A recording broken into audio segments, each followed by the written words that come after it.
ছিলাম।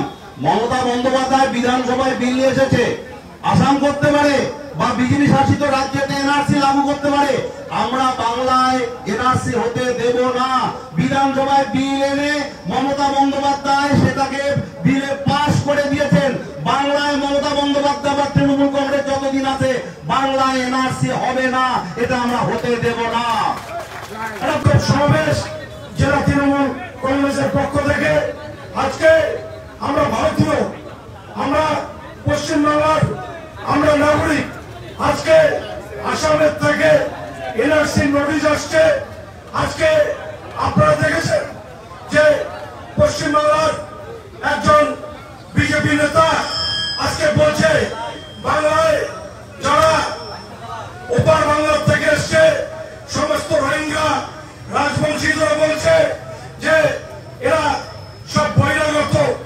আজকে সেই পাগল নেতাকে বলতে চাই, আমরা কুচবিহার জেলার যারা মুসলমান, আমরা কুচবিহার জেলার যারা রাজবংশী, আমরা কুচবিহার জেলার রাজবংশী মুসলমান, আমরা বংশ পরস্পরায় কয়েক পুরুষ ধরে আমরা কুচবিহারে বসবাস করি।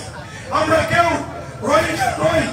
আজকে সেই বিজেপি নেতাকে বলতে চাই, দুদিন আগে আপনি মাথায় টুপি পরে ঈদের দিনে গোস্ত মাংস খেয়ে বেরিয়েছেন।